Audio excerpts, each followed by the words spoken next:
नमस्कार बच्चों। जैसा कि आप सभी को पता है, मेरा नाम है ओपी। जब तक हमें खास नॉलेज ना हो, जब तक हमें ठीक नॉलेज ना हो, हम कोई भी चीज़ सीख नहीं पाते हैं। आज के इस लेसन में आपको हैज़ और हैव, इन दो का प्रयोग सिखाने वाला हूँ। किसका? हैज़ और हैव। इन दोनों का अर्थ के पास के रूप में सिखाऊंगा आपको, के पास। ठीक है। लेकिन टू जो होता है उसका मतलब भी होता है के पास। ठीक है। ठीक है, ये दो शब्द ऐसे हैं जिनको आपको डिफरेंट रूप में समझना है, जो कि मैं आपको आज के सेशन में बढ़िया से सिखाने वाला हूँ। आपके 2 से 4 मिनट थोड़ा सा जाएंगे, लेकिन आपको समझ में आ जाएगा। के पास का मतलब क्या होता है? के पास का मतलब होता है, अगर आपके पास में कोई चीज़ है तो वो के पास हो गया। आपको अगर कोई चीज़ किसी के पास भेजनी है तो के पास की हिंदी थोड़ी सी इंग्लिश बदल जाती है। ठीक है, मैं यहीं पर आपको सिखाने वाला हूँ। देखो, हैज़ और हैव का यूज़ तो आपको तब समझ में आएगा जब के पास की टू समझ में आए। टू का मतलब के पास कब होता है? जैसे देखिए, आप कोई बच्चा है, आप हो, हमने आपसे कहा अपनी मम्मी के पास जाओ, तो क्या कहोगे? हमने आपसे कहा कि आप अपनी मम्मी के पास जाओ, अपनी मम्मी के पास जाओ, तो क्या कहोगे? गो टू योर मम्मा। क्या बोलोगे आप? अगर कोई ऐसा सेंटेंस होता है, बहुत सारे सेंटेंस होते हैं, गो टू योर फादर, पहला sentence, go to your father. अब इसका मतलब हो गया अपने अपने पिता जी के पास जाओ, अपने पिताजी के पास जाओ।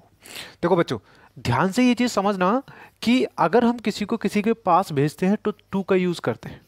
कम टू मी, मेरे पास आओ, मतलब भेजना, लाना अपने पास में। ठीक है, तो यहाँ पर किसी भी चीज़ को इधर से उधर करना के पास कहलाएगा, यानी किसी व्यक्ति को हो चाहे किसी वस्तु को हो।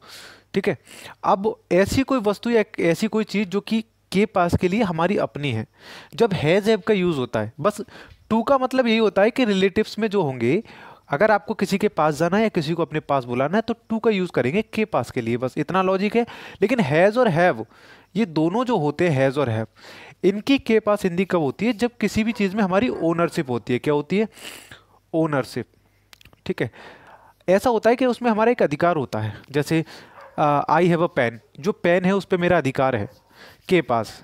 ठीक है, तो यहाँ पर देख लीजिए, जो हैज़ है, जो हैज़ है, इसका के पास,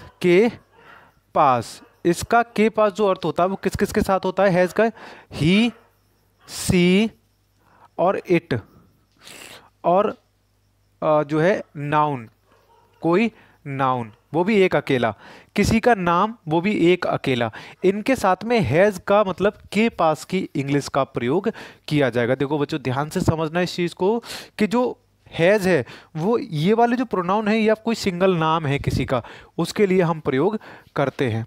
चूंकि मैं आपको बता दूं, ये जो हैज़ होता है वो सिंगुलर होता है। क्या होता है? सिंगुलर के लिए आता है। किसके लिए आता है बच्चों? सिंगुलर के लिए आता है। क्लियर है बच्चों?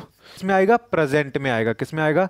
प्रेजेंट। ठीक है, वो किस वाक्य को ऐसे भी बना सकते हैं, या फिर ही हैज़ अ बुक, इसको ऐसे भी बना सकते हैं। तो देखो, हैज़ मतलब के पास, इसकी इंग्लिश निकल के आ गई। तो हैज़ इन प्रोनाउंस के साथ में लगाते हैं।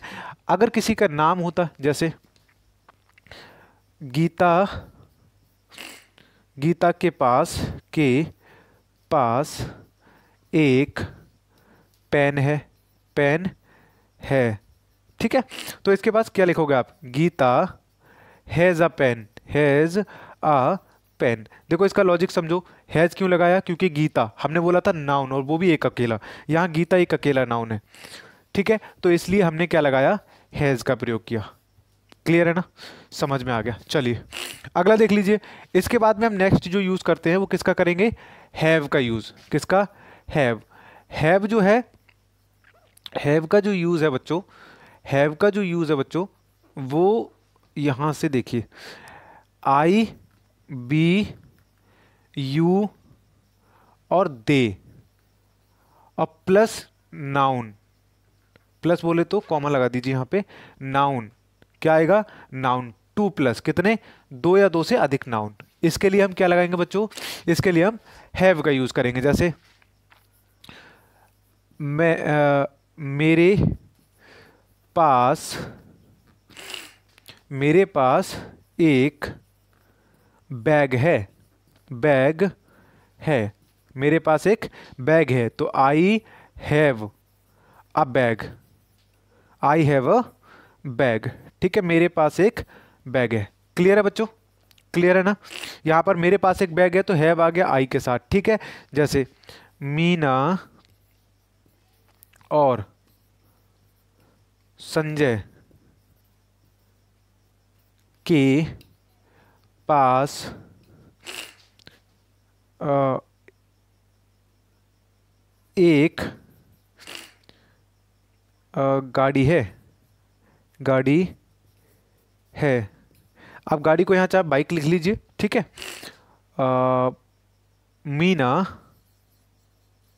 And Sanjay, Meena and Sanjay have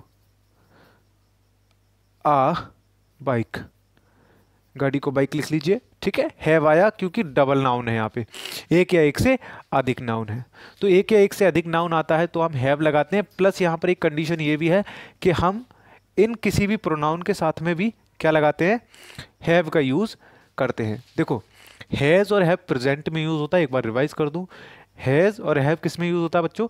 present में यूज़ होता है। और जो प्रेजेंट में यूज़ होता है, चूंकि इसका यूज़ जब भी होगा जब है, हूँ, हो, कुछ भी आ जाए। ठीक है, और हैज जो होता है वो सिंगुलर होता है और हैव जो होता है वो प्लूरल होता है। हैव का यूज इन प्रोनाउन के साथ में किया जाता है और हैज का यूज जो है वो इन प्रोनाउन के साथ में किया जाता है। ठीक है, दोनों का यूज। और के पास के लिए जो टू का यूज हमने बताया था, ये अधिकतर इंग्लिश स्पीकिंग में किया जाता है। If we are speaking English front of anyone और we are calling to anyone, we can say that come to here, come to me, मेरे पास आओ, कम टू मी, मेरे पास आओ, गो टू हिम, उसके पास जाओ, गो टू हर, उसके पास जाओ, गो टू योर मम्मा, अपनी मम्मा के पास जाओ। ठीक है, तो के पास के लिए हम यहाँ पर टू का यूज़ कर सकते हैं, दैट इज ओके। तो मुझे लगता है क्लास आपका समझ में आया होगा आज का। आया ना समझ में?